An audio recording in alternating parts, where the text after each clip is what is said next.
Sobat Kabar Makassar Petang, apa kabar hari ini? Kembali lagi bersama saya Sinar Mentari yang akan menyajikan berita yang sedang hangat-hangatnya di Sulawesi Selatan. Kita saksikan berita selengkapnya.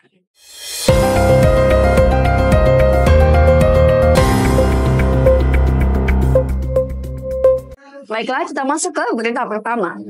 Mayat perempuan usia 50 tahun ditemukan meninggal dengan tangan terikat di Jeneponto.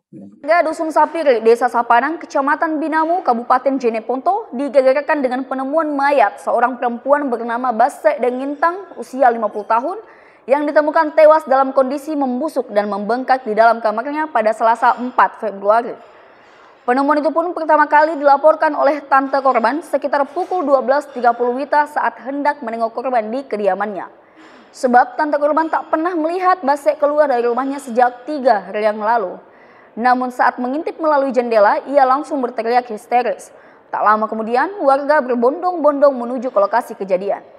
Berdasarkan informasi salah seorang tangga korban, Daeng Nompo, awal mula peristiwa ini diketahui saat ada teriakan dari tante korban dari atas rumah. Namun Daeng Nompo mengira ada kebakaran, tapi setelah dicek di lokasi ternyata korban sudah tak bernyawa. Setelah itu, ia kemudian diminta untuk membuka pintu belakang rumah korban. Tapi saat dicek, Daeng Nompo secara sekilas melihat kondisi korban sudah tak mengenakan celana.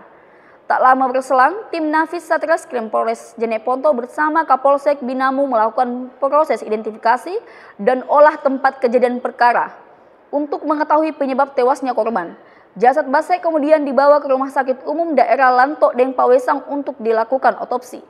Namun warga sekitar menduga korban dihabisi nyawanya usai diruda paksa. Lantaran kedua tangan korban terikat dan rok yang digunakan korban sudah terbuka.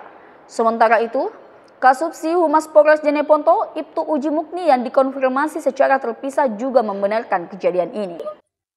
Pemerintah fokus penataan tenaga honorer, tegaskan tidak ada PHK massal. Sesuai dengan perintah Presiden Republik Indonesia, Prabowo Subianto, Wakil Menteri Pendayagunaan Aparatur Negara dan Reformasi Birokrasi, Purwadi Arianto, menegaskan bahwa tidak ada pemutusan hubungan kerja atau PHK secara massal. Instruksi tersebut terkait dengan penataan tenaga honorer yang dilakukan oleh pemerintah pusat saat ini. Sejumlah kebijakan pemerintah telah dikeluarkan untuk melakukan penataan tenaga honorer di seluruh Indonesia, mulai dari PPPK penuh waktu, paruh waktu hingga diperkirakan seperempat waktu. Entar kita kasih seperempat waktu lagi yang untuk menampung seperti yang disampaikan Bapak Presiden bahwa tidak ada PHK massal. Oleh sebab itu, pemerintah pusat bersama seluruh stakeholder menerima sebagai masukan dari semua kalangan termasuk dari honorer yang ada di seluruh Indonesia. Kepala Badan Kepegawaian Negara Republik Indonesia Profesor Sudan Arif Fakrullah menyampaikan terima kasih kepada seluruh stakeholder atas pertemuan ini dan menerima masukan dari seluruh daerah termasuk di Sulawesi Selatan. Profesor Sudan menilai semua memiliki batas kewenangan masing-masing termasuk Menteri PANRB dan BKN. Demikian juga pemerintah provinsi maupun kabupaten kota se-Indonesia. PJ Gubernur Sulawesi Selatan, Profesor Fajri Jufri turut mengungkapkan rasa terima kasih atas kunjungan Wamen PANRB, Kepala BKN, Ketua Komisi 2 DPR RI, dan seluruh anggota Komisi 2 DPR Republik Indonesia. Baiklah, jangan kemana-mana, kita saksikan berita selanjutnya setelah jeda iklan berikut ini.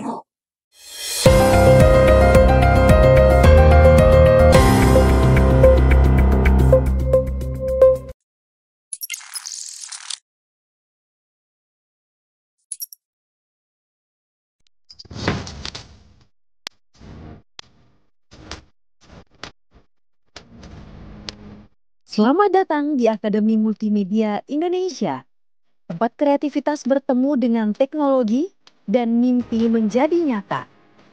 Di Akademi Multimedia Indonesia, kami percaya bahwa setiap siswa memiliki potensi luar biasa untuk menciptakan karya yang menginspirasi. Dengan kurikulum yang dirancang khusus, kami mengajarkan keterampilan yang relevan di era digital, dari desain grafis, animasi, hingga produksi film dan fotografi. Kami mempersiapkan generasi muda untuk menjadi profesional di dunia kreatif, dibimbing oleh para ahli dan praktisi industri. Anda akan mendapatkan pengalaman belajar yang interaktif dan aplikatif. Bersama, kita wujudkan ide menjadi nyata. Daftarkan diri Anda dan jadilah bagian dari generasi kreatif yang menginspirasi dunia.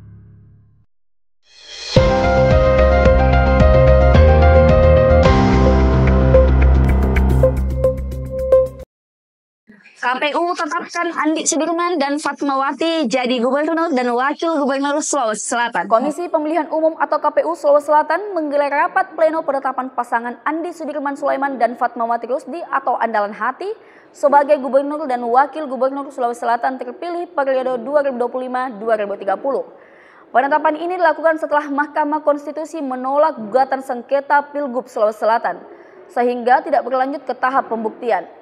Dengan demikian, kemenangan Andalan Hati dalam Pilgub 2024 telah sah secara hukum. Anggota KPU Sulawesi Selatan Romi Harminto mengatakan bahwa rapat pleno akan digelar pada Rabu 5 Februari pukul 19.30 WITA di salah satu hotel di Kota Makassar. Dengan penetapan ini, pasangan Andi Sudirman Sulaiman dan Fatmawati Rusdi secara resmi menjadi pemimpin Sulawesi Selatan untuk 5 tahun ke depan.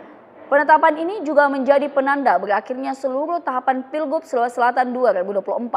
Selanjutnya, pasangan Andalan Hati akan bersiap menjalankan pemerintahan serta mewujudkan visi misi pembangunan di Sulawesi Selatan. Sebagai informasi, dalam Pilgub 2024, pasangan calon nomor urut 1, Muhammad Ramdan Pomanto dan Ashar Arsyad memperoleh 1.629 suara. Sementara pasangan Andi Sudirman Sulaiman Fatmawati Rusdi meraih kemenangan dengan 3.014.255 suara sah. Dengan selesainya proses ini, masyarakat Sulawesi Selatan kini menantikan langkah-langkah konkret yang akan diambil pasangan Andalan Hati dalam membangun daerah selama 5 tahun ke depan.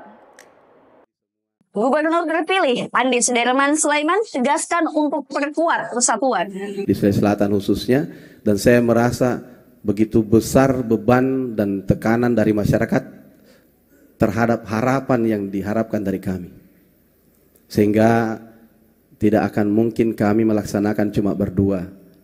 Kami memohon dukungan dari semua, terutama kepada Forkopimda, pimpinan DPR, anggota DPRD, para kejaksaan juga, kepolisian. Kita ini hanya sifatnya kami berpikir bahwa waktu-waktu tertentu saja. Saya pernah jadi gubernur, sekarang bukan gubernur. Sekarang ditetapkan jadi terpilih, jadi saya pikir ini masalah siklus saja, dan yang tertinggal adalah apa yang kita lakukan untuk masyarakat. Saya juga sudah melihat bayangan-bayangan informasi dari teman-teman di provinsi, terutama Pak PJ Gub tentu sudah mulai pusing melihat, ya. Jadi kalau lihat di penganggaran bagaimana ada lagi edaran dari Bapak Presiden untuk melaksanakan realokasi tentang program strategis. Itu masalah dinamika tentang strategi saja, dan saya harap hiruk pikuk seperti ini. Kami mohon nanti dukungan yang besar, pengawalan yang tentu yang kuat dari semua dan seluruh masyarakat. Dan relawan juga, tidak ada lagi nomor 1 nanti setelah pelantikan, nomor 2 tidak ada lagi. Mungkin setelah penetapan ini ya, tidak ada lagi. Yang ada adalah Sulawesi Selatan yang kita sama-sama bangun.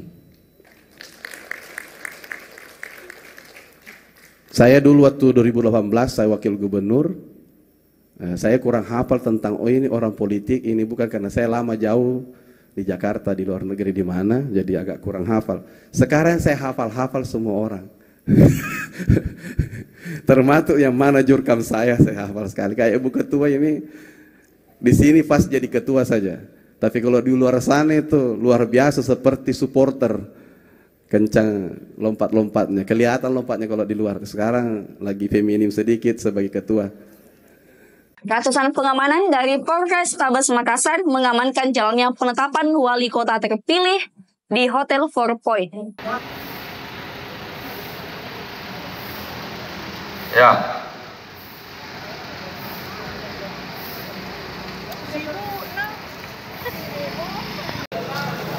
Ya. Ya. Pak Brimob sama